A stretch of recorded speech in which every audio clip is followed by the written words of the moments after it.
first and foremost, joining us today is our special guest, Holly Elliott. She is the VP of Growth Marketing for sleep wellness brand Hatch. So Holly, thanks for joining today. Thank you so much for having me. Super excited for the conversation. Absolutely. We also have Robbie, our VP of Creative Services at Media Monks. Robbie, thanks for joining. Thanks, Kashi. Nice to meet everyone. Thanks for attending.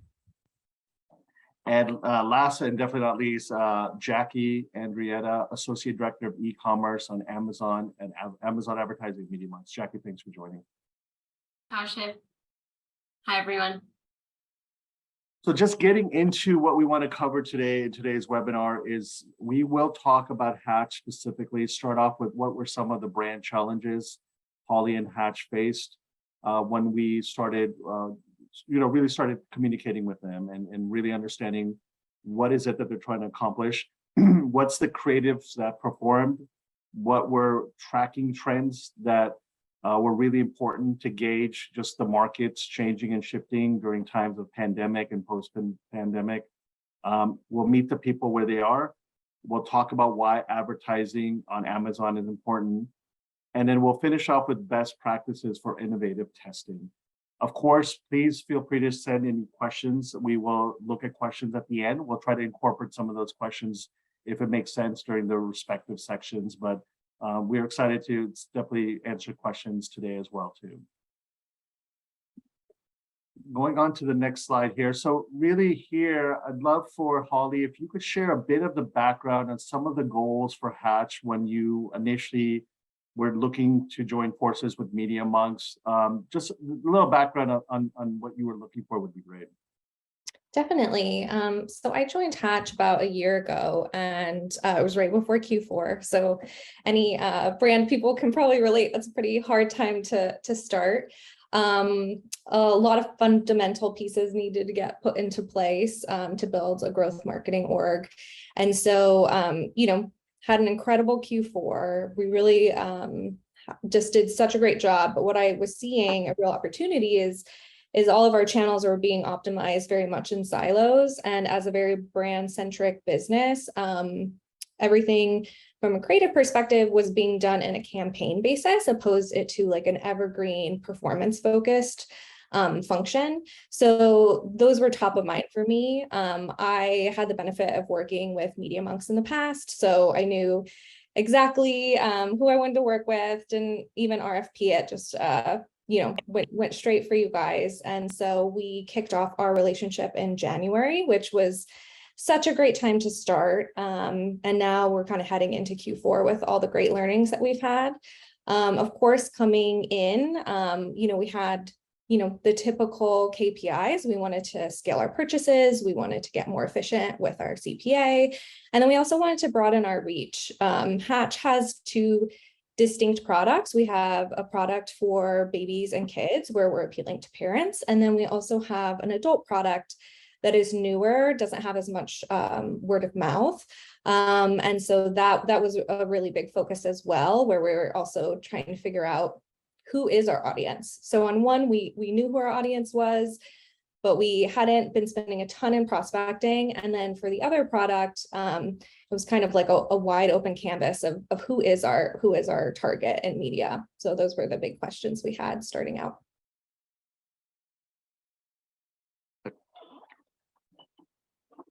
Well, why don't we go to the next slide then?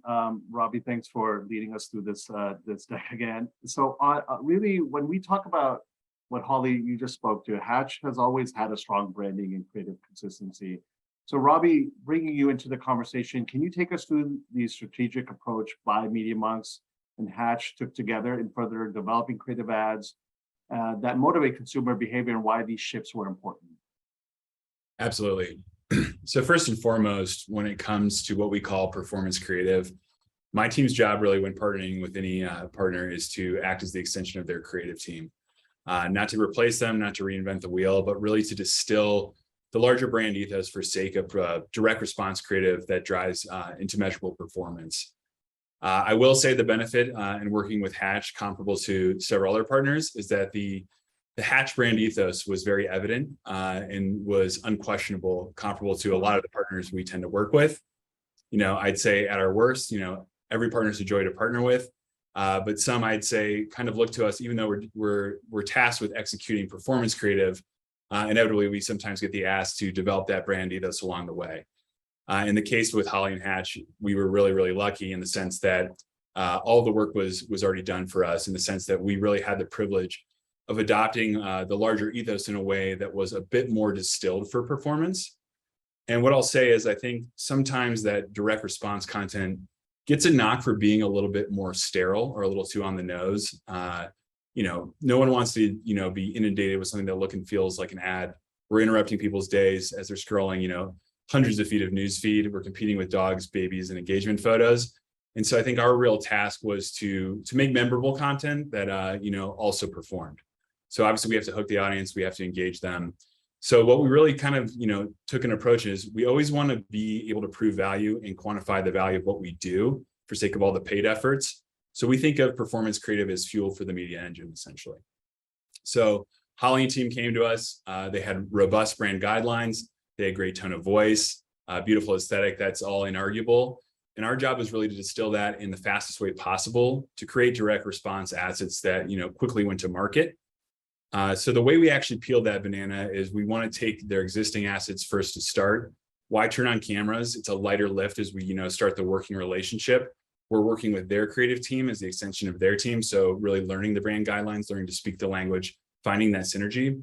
The way we were able to do that was to take their existing assets and basically through a post-production only methodology, create iterations at scale at each stage of the funnel that were specific to different channels. We want to get those live as quickly as possible. And Holly, I can't remember, I think it was within about the first 2 or 3 weeks, we had a creative refresh. And our secret sauce was actually starting with the data. So we often say, and this is a little bit buzzy, that data is our creative director. And I do think that really holds true. So we looked at the performance data on the creative to date. And what we actually started with was iterations on the top performers. Why reinvent the wheel if we saw what's actually working? But let's toggle it a little bit more to best practice. So we did some messaging tests and visual tests. And the nice thing I think, Holly, that we saw was that we were able to start to get those assets live. And in about 2 to 3 weeks, in terms of actually having them on channels, we were able to distill the data in terms of what messaging, what visuals are working. And now it's been, I don't even know how many months, but the beauty of the virtuous cycle of what we do is that data then informed, larger and larger productions. So you can see here on this slide here that we moved into actual user generated content, which is something I know you guys hadn't done in some, larger campaign stories as well.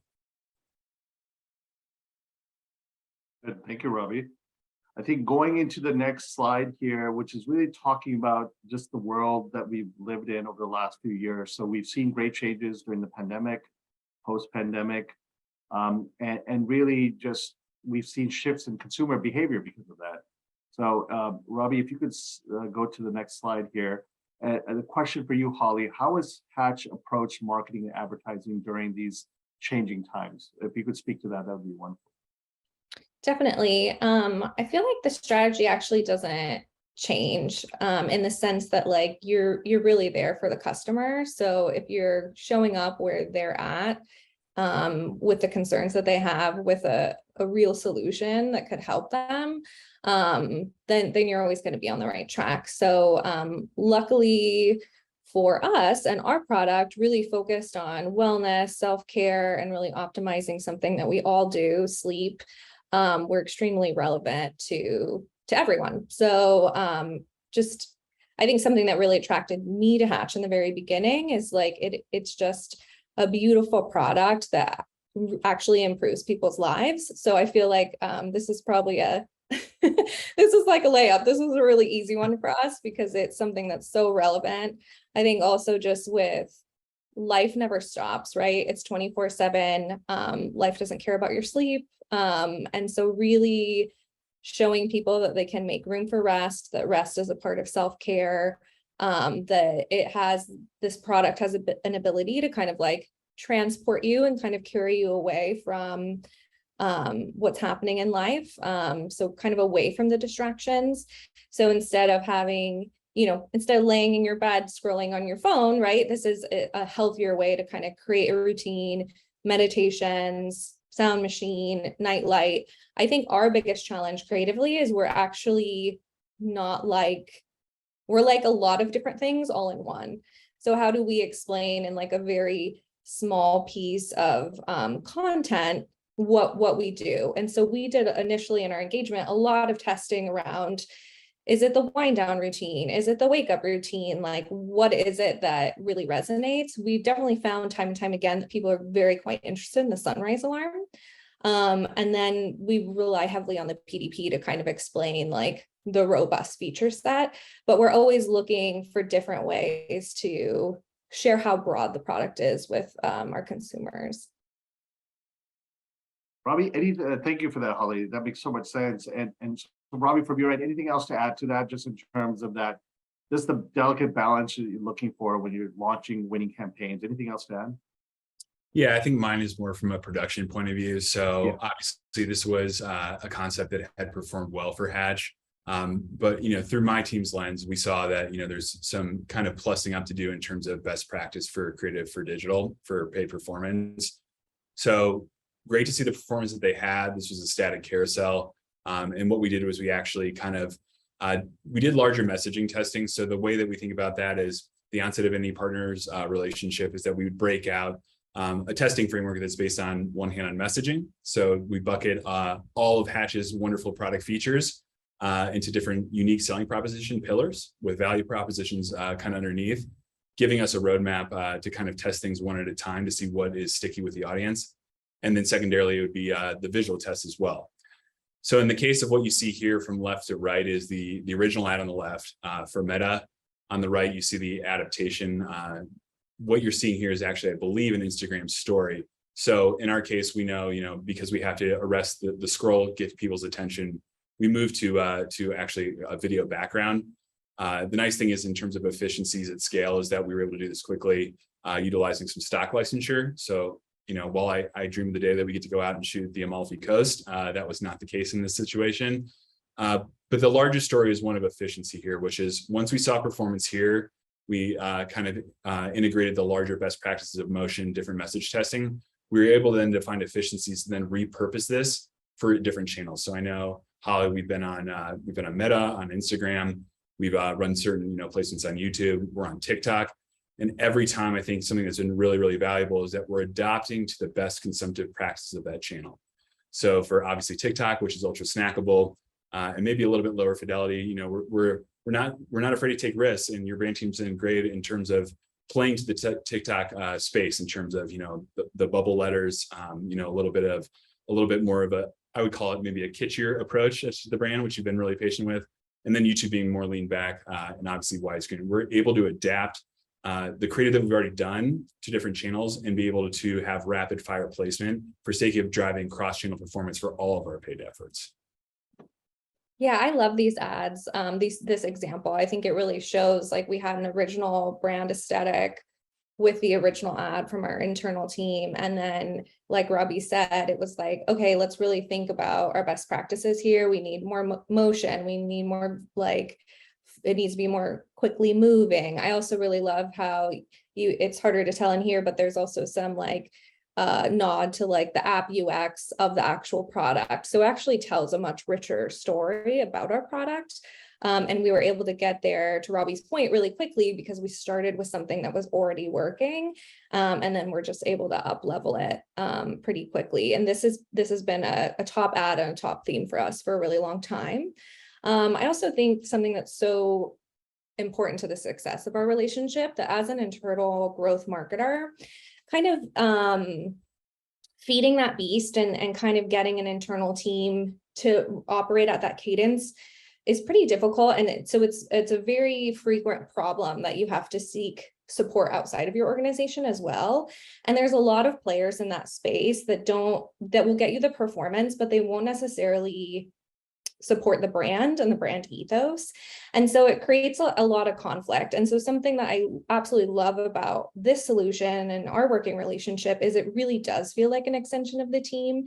There's feedback loops. The brand team is very involved. Everybody feels really great about it.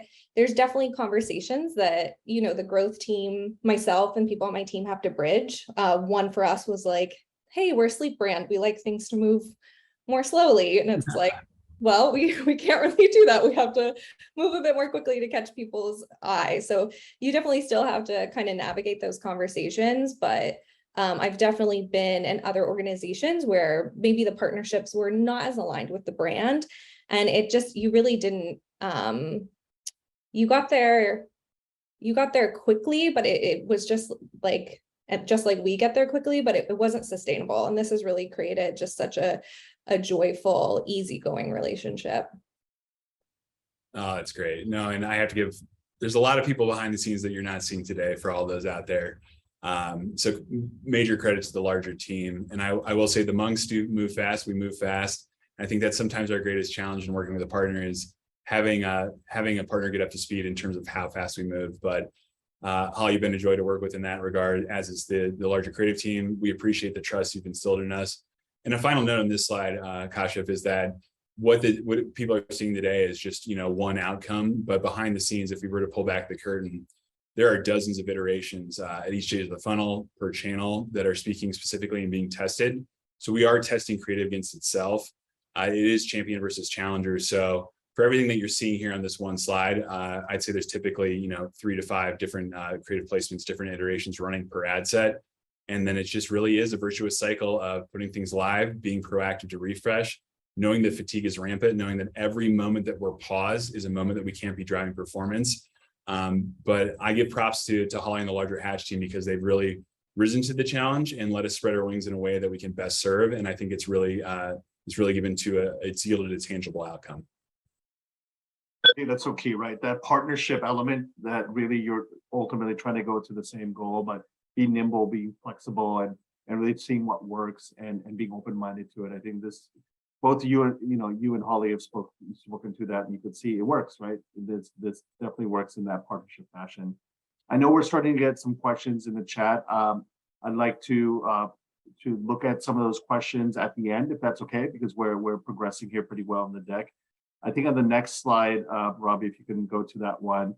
This is really interesting, Holly. I want to kind of speak to you on this. Is like really when you think about how do you reach more customers, right? And really meet where your customers are. So there's this idea that selling your products on both your direct to consumer site and on other marketplaces like Amazon is competing with yourself. So can you share a bit about how you tested this theory, why selling on Amazon, on the Amazon platform is a key to scaling for Hatch? Definitely. Yeah, as Hatch, as far as distribution, we have, of course, our website, we have Amazon.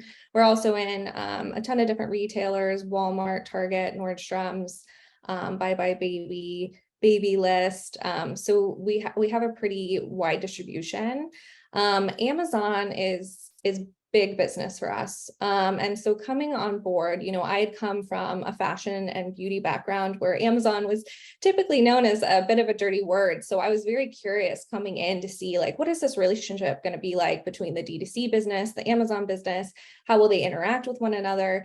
And amazingly, we've really found that they kind of stay in their own swim lane. So you really are reaching a different audience by putting your product on Amazon, and you're showing up where your competitors are showing up. So if you choose not to be there, like you're really missing out on quite a bit of business, because there's just some people who are Amazon shoppers and that's where they prefer to shop. They want that ease, and that's where they're going to be. So if you want to reach them, you kind of need to be there.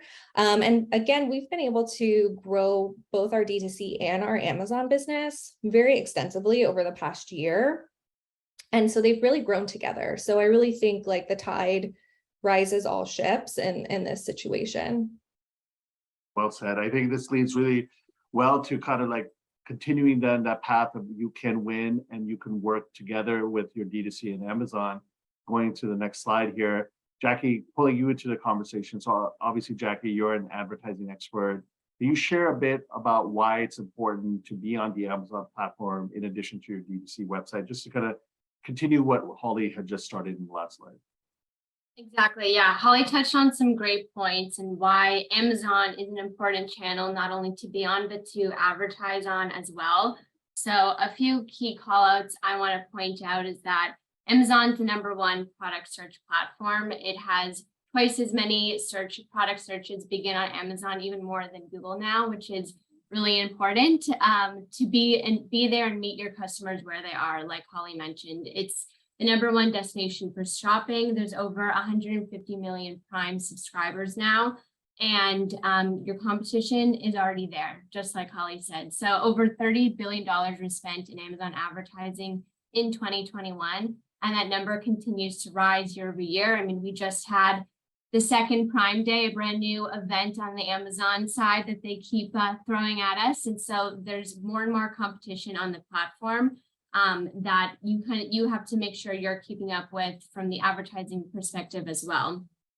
In the US, 60% of product searches start on the Amazon platform of all product searches. So it's really important to continue being there as the #1 above the fold placements when your customers are shopping on Amazon. And it's a pay-to-play platform.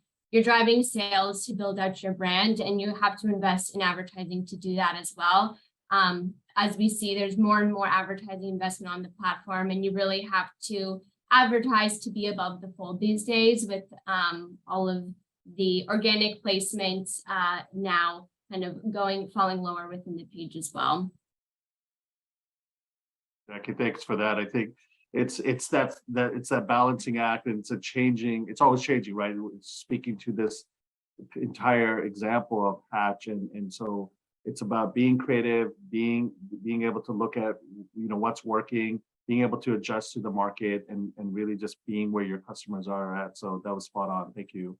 I think sorry if I jump in. I think another Sure, really please, yeah. interesting piece about Amazon for the Hatch business is also the baby registry business. So baby registry for our children's product is absolutely huge. So being able to speak to expectant parents right when they're building that list is so essential. So we've had a ton of success by really focusing on those life moments that Amazon facilitates. Great point. And I think this kind of leads to the next slide, which is Holly would love to really understand more about, something I noted about you, Holly, and just your bold approach is around testing, right? You're not afraid to lean into new ideas, pivot quickly, working with Media.Monks on different approaches. So can you take us through your general approach to testing and how you approached that during these last few years? Yeah, I mean, not to be trite, but like the customer is always right. So I feel like they will tell you what is interesting and by their actions. And so I think there really is no other way other than bold testing, because you automatically have that safety net of, hey, if this ad is garbage, like nobody will see it anyways. So I feel like you don't have a lot to lose by like really kind of going after it in a big way. And so really it's just making sure that if something does take off, would everybody feel proud about seeing that in their feed for the next period of time, So I feel like it's more of that balance of as long as everyone feels great about it, which we have in this partnership, then there's no reason to not keep testing and moving fast. So yeah, it really kind of comes down to the customer tells you what they're interested in. Wonderful. Well, let's go on to the next section, which is that was a lot to kind of take in, a lot of good information. So I'd love to turn it over to our audience and really to see what questions they have for our experts here on the panel. So I'm going to pop through these questions, and one of the first questions here is, and I'll open this up to Holly, Robbie, Jackie, any of you. Each of these questions is, what's the balance between larger campaign stories, ad content, and creating an ad content that doesn't fit into larger campaigns? Are you trying both types of the ad content, or now just focusing on video ads that fit into the larger campaign story? Oh, I man. go ahead. Where to start, Holly? No, go ahead. You go first. Yeah, I mean, when coming in, I think often before you have a built out growth function, I think the default within brands is to kind of operate from a campaign perspective, and that's not going to hit your goal. So I kind of view the bigger brand campaign moments, other than a product launch, of course, as as kind of frosting, right? But like the real cake of your performance media and your media needs to be these like evergreen unlocks.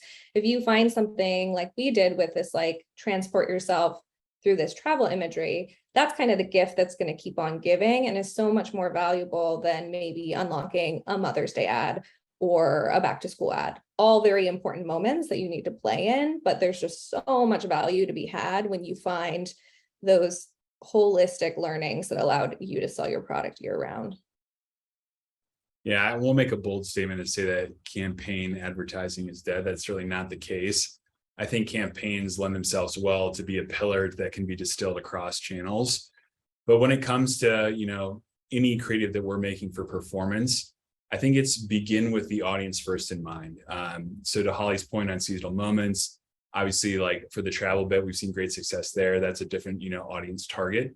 And we rely on our media team to, help us brief in there and find creative concepts and iterations that, we can test to see if there's resonance against those audiences. And it really is, I think it's most of all, it's being less precious with, I think, the wrapper of a larger campaign and being really confident, having the trust to be bold and to test into different pockets. But again, for the efficiencies we've seen, again, using existing assets to start, we can test a lot with very little effort. And I think the nice thing that we've seen with Hatch is that we're always proactive because, again, we know that creative fatigues, more rampantly than ever. Our audience are more goldfish than ever. So it's really about just testing and seeing what is working in terms of performance. But by the same token, I'll also note is that we also get value out of things that underperform. Like obviously for Holly and her bottom line, for her sake, we want everything to perform. But the reality is that not every creative placement is going to do so. But the way that we kind of distill value from that is that we learn what doesn't work and we can move forward. And then we, again, find efficiencies to adopt the larger performance from one channel out to others. Well, Holly, Robbie, thank you for that. Here's a question for Holly specifically around your D2C versus Amazon topic. Are the products you're focusing on promoting different on your D2C site versus Amazon? No, we carry the whole product assortment on both entities. But what is interesting for us is we do see a higher volume of kids products being sold on Amazon and a higher volume of adult products being sold on our .co. So I think it really comes back to meeting the customer where they are. If you think about the parent demographic, tired, need it fast, not interested in going to a brand website. So that really kind of fits where that consumer is. So when you kind of click back and think about the person and where they're at in their life stage, you can kind of see how it plays out that way. But yeah, we carry all products on both. I think some ways we try to, clearly from a business perspective, we make a better margin on our .co. So we do say if we're running a cyber offer, we're probably going to have a richer offer on our .co, or we're able to do things like gift with purchase more, on our .co versus Amazon. So there are ways to kind of reward people for shopping with you directly while still showing up in both places with your full assortment. What have you, Holly, just as a follow-up on that, and one of the questions from the audience, what are some of the new audience types that you've reached by selling on Amazon? So it makes sense that you have products on both D2C side and Amazon, but what does something stick out for you when it came to new audiences on Amazon specifically that maybe you didn't have on your D2C?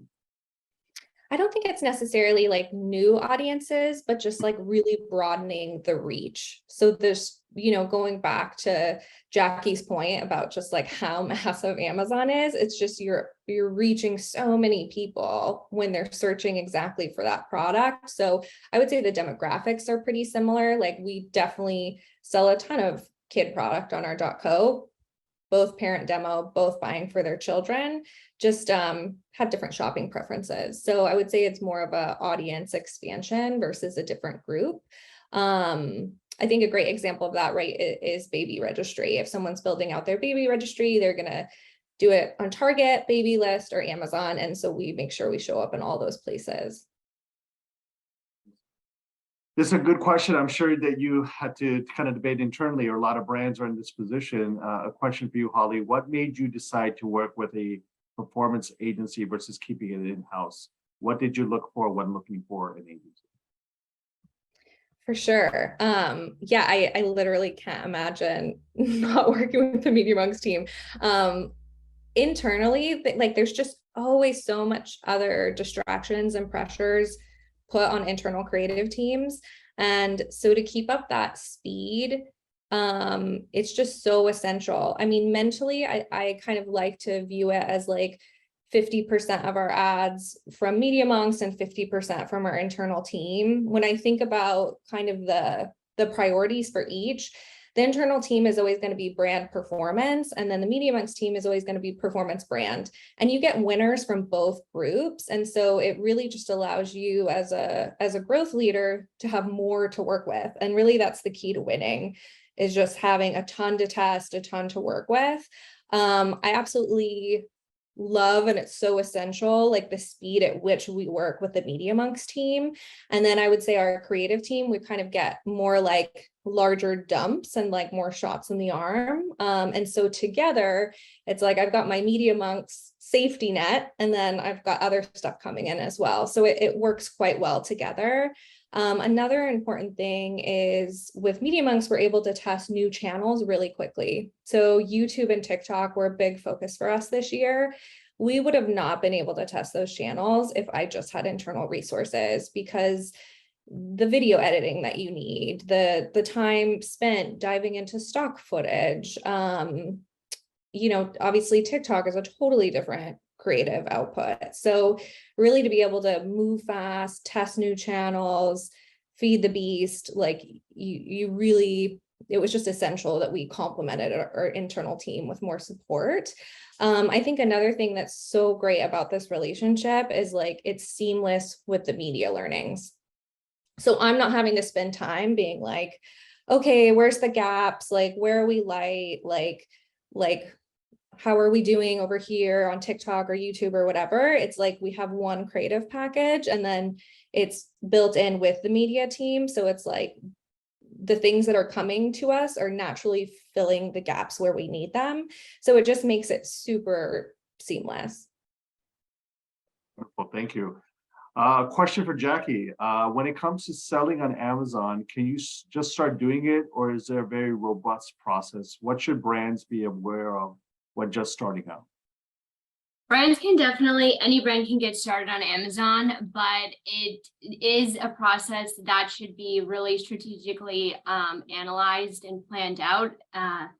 As we talked about, there's a lot of brands on Amazon, there's a lot of customers on Amazon. So making sure you're planning that out to be successful. You don't want to just go in thinking you're going to be kind of rocketing to the top of the organic rankings. You really have to do your research into the category of the products to learn about your audience and how to be successful in that audience on Amazon, to build on your organic ranking, leverage advertising to help support that, and then strategically plan out not just the next few months, but plan out the next 2 years with an advertising plan and help in place to help support your growth. So I think any brand can get started on Amazon, but definitely excessive planning needs to be put into place, because you don't want to be disappointed or underwhelmed without putting that work in at the front end.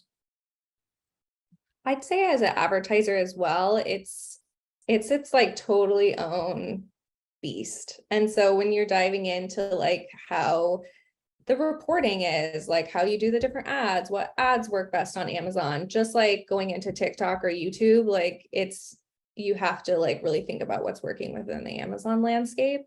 And it won't be as robust and easy to use as maybe you are used to with Google, right? You're gonna experience maybe things are a little bit more clunky or like a little bit more workarounds. And so it really does take time as an advertiser to kind of learn the landscape and how to be successful within it. So yeah, I could definitely see Media Monks as a guiding light in that process of getting started, because it is a unique channel.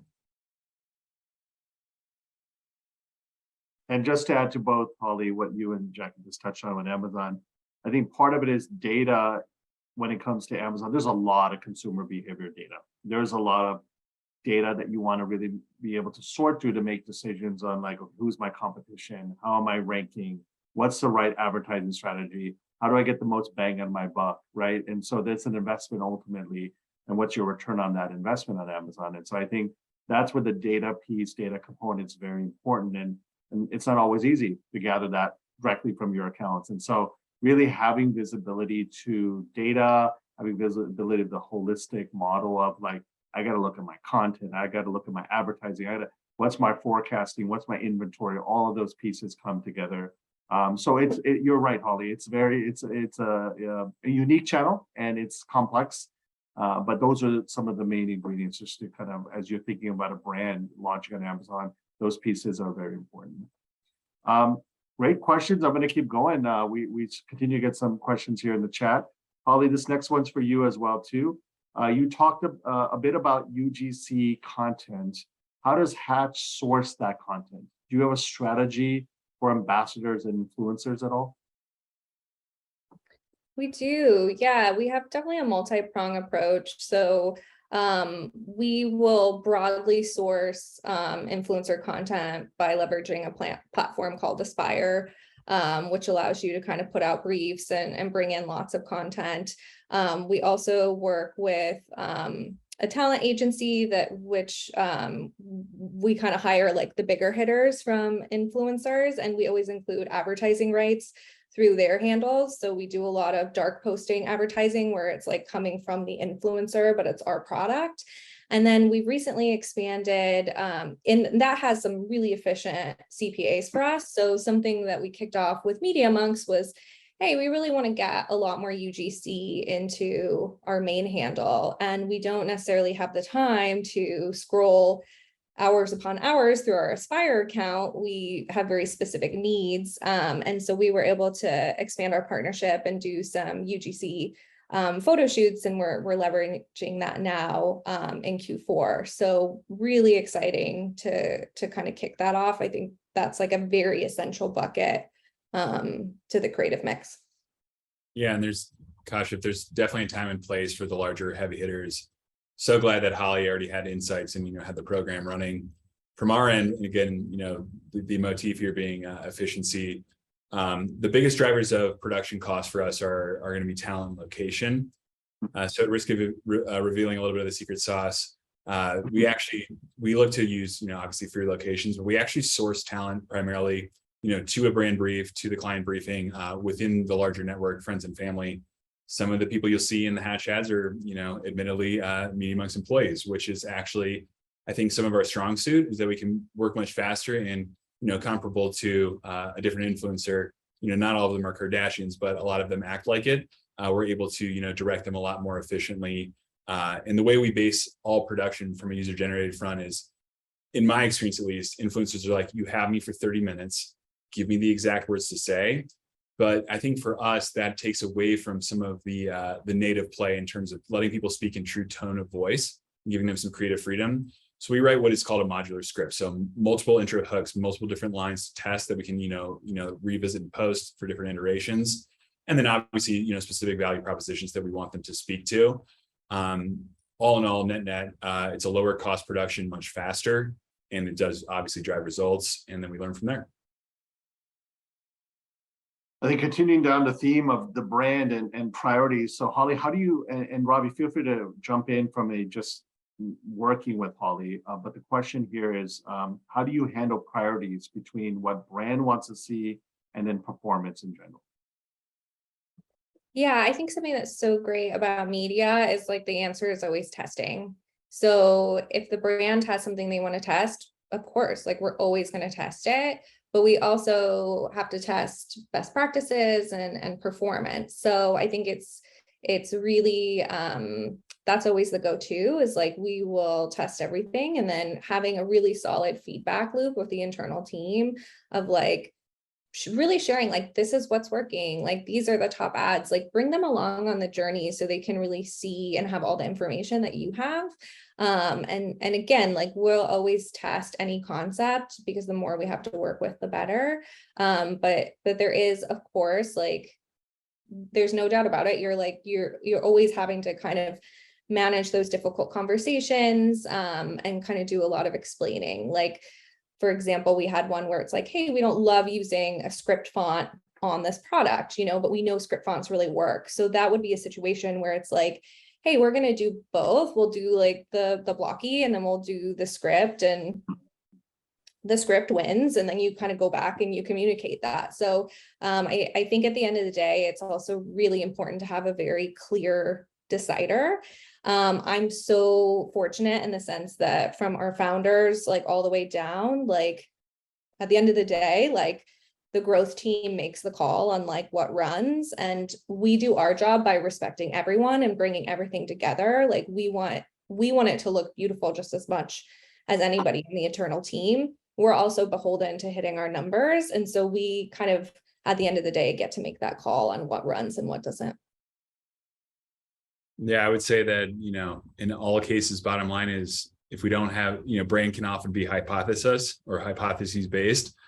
Test and learn and see where the data leads you. And by the same measure, I think I'm really proud of our team in terms of the symbiotic relationship we developed, in the sense that our creatives are often thinking about what yields performance. So we'll test and learn. And I will say that brand often, yields performance, then that begets the brand, in the sense that often the learnings that we see on the performance side will inform the larger brand, which we're seeing cross-channel. And I think that's, kind of an overarching benefit that we see in our partnership. I couldn't agree more. I think where brands get into trouble is when they're launching something new and they try to have like a blanket unification moment. Like that won't work. You always have to like diversify what you're testing, to Robbie's point, and then let the data kind of inform the strategy. I think more questions from the audience here, really just like the challenges you face and how do you make these decisions. So I think the next question is, being a D2C brand isn't always the easiest these days. How are you thinking about growth with a close eye on performance? In other words, in what ways is measurement a cornerstone of growing as a D2C brand? Yeah, I mean, I think again, like our business, like we are very diversified. We're on Amazon, we're through retailers, we have our D2C, so that gives us a definite advantage by being diversified in that way. I think as far as like our our tracking, it's like we really lean into, we're on Shopify, we really lean into our Shopify information as the gold standard. And then we also lean heavily, of course, into attribution models, and then also our geo. So anytime we launch a new channel, especially like GeoLift studies as well. That's what we used with YouTube, kind of a holdout study where you're holding out different cities versus other major cities. And so we were able to see pretty clearly the benefit we were getting there. I think attribution is a mix of art and science, right? We've lost a lot of visibility. It's something that we're always like learning more about, always wanting to do more. So yeah, it's definitely a challenge for everybody, but we really rely heavily on our Shopify data as our truth. I think the next question, Jackie, probably for you to start with, and of course, Holly, anything to add, but the question is, can you use the same content for your social ads and repurpose for Amazon? Or does Amazon advertising require separate content? So there's different aspects to this question, since there's different avenues to advertise through Amazon, whether that's on the search results within the product detail pages, or even if you're doing Amazon DSP, which is their programmatic display offerings as well. So between each of those different avenues, there's going to be different ad requirements, but the content that we're talking about today that's also being used on social can definitely be leveraged into Amazon content as well, whether that's a brand story, your PDP, leveraging it in those cases. But there's also video and static options to advertise with on the Amazon platform, and then off Amazon as well, utilizing the DSP. And so down to the specific specs, and that's something that you have to kind of analyze and make sure it fits those requirements. But there's definitely a lot of ways to repurpose that content to be used on Amazon. And then specific to social as well, Amazon in bit of a beta program, but Amazon Posts is their version of a social feed where you can post static content that gets posted on relevant relevant product pages within Amazon. And that's where you can easily repurpose static content that you're posting on social to Amazon as well. But with all the great video creative, there's definitely a place for that on Amazon too. Yeah, I can jump in here. I mean, Yeah. with Hatch, we found it to be pretty different. A lot of ads that perform best for us are more auto-generated. There's one where it's like it pulls in the image, but then also has your logo, and then you have a headline, and that format like works really well. That would be like the sponsored ads. There are video placements as well, but even within that format, we found that it's better if those ads are more straightforward, more feature focused. Yeah, just I would say overall Amazon advertising is like much more direct. The other place where have been able to translate it over is of course posts, which Jackie just mentioned. And then also we've done some buys within like OTT where we were able to take some actually a YouTube ad that Media Monks created for us, and then we were able to resize it and run it in OTT, and that did pretty well for us as well. So there's some times where you can share over, but I would say mostly it's just like any other channel. You have to approach it as its own entity. Luckily, I would say as far as advertising lift, because a lot of the auto-generated ads do so well, it's not a huge creative lift because a lot of the success relies within the platform itself, and it's a bit more plug and play. So then where you have to pay a lot of attention is like you were saying, is the PDP, because it will pull the description from your page. And so, for example, that's something that you kind of have to work out with your product marketing team, where it's like, hey, if only 7 words are going to show, then you're going to need Baby Sound Machine and in the front of that description. So there's just some kind of finagling you have to do in those auto-generated ads to make sure they're successful. I think we're in it right now, so let's start talking about Q4 and holiday season. So would love to, for this question, just anyone please jump in. But what has been the guiding light for your teams to maximize holiday shopping? What are your expectations for how creative will help you lock in results specifically around this holiday season that we're entering? So Holly, love your viewpoint. Jackie, Robbie, please feel free to jump in as well. Yeah, I mean, it's the toughest part of all of our jobs, right? I wish Q4 happened in Q1 because it is stressful to have so much writing on the end of the year and not any time to make it up. I think obviously what's top of mind for everybody is the macro economy and how that's going to change shopping behavior. I don't think we're at the point right now where people will limit necessarily their like gift buying, but I do think self-gifting has been limited a little bit. And so as far as being successful, I think people are shopping earlier. So for us, we introduced a friends and family sale, which we've never done before, which was exciting. And then we're really leveraging all the creative learnings that we've had for this whole year. We've also really diversified our media. So YouTube, podcasts, TikTok, these are all new channels for us year over year. So really looking at filling the top of the funnel, broad exposure, and then looking to flip that in November and December. Robbie, Jackie, anything to add?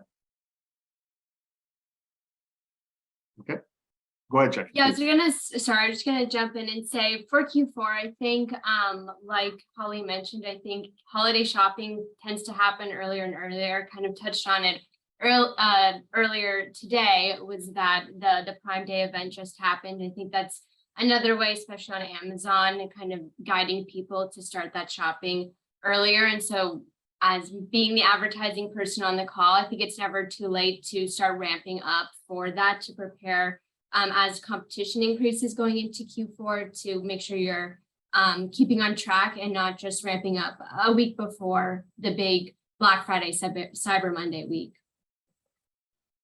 And I won't reveal what we're working on for creative right now for Black Friday, Cyber Monday and beyond, but obviously visuals, we'll call it, there's the red bow on top of the visuals that we can easily alter for the performance and assets we've already seen.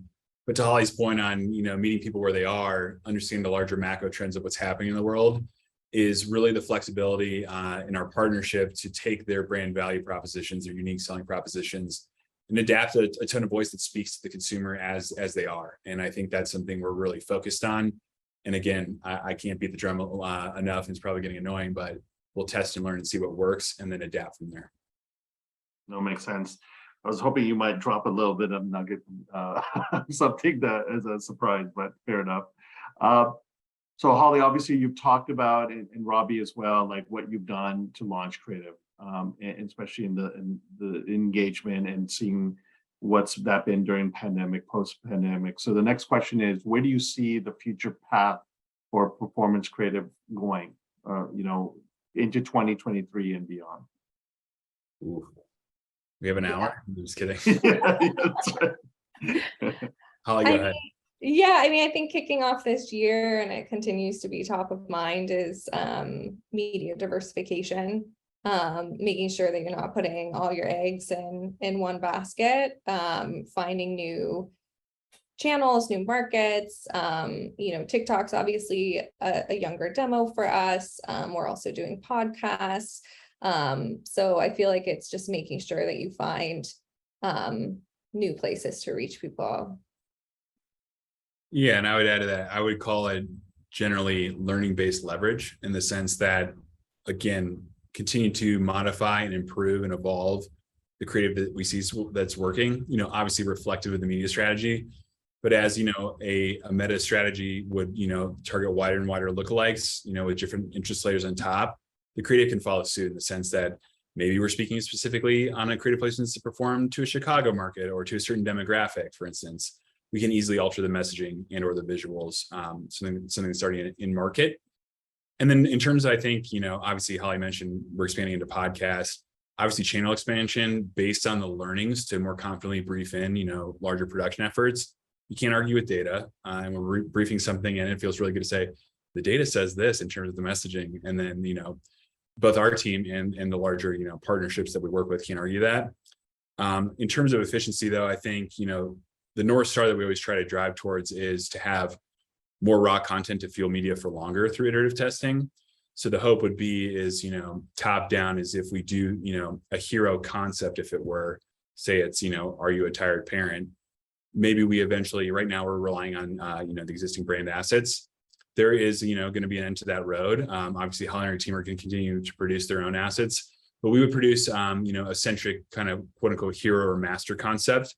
We'd script that in a way that while it might be a hero, 30 or 60, we're planning for all channels and all placements and further iterative testing, the sense that we can have lifts from that video content for static testing, cut downs for different channels. The audio from a video can be pulled for a Spotify placement and so forth.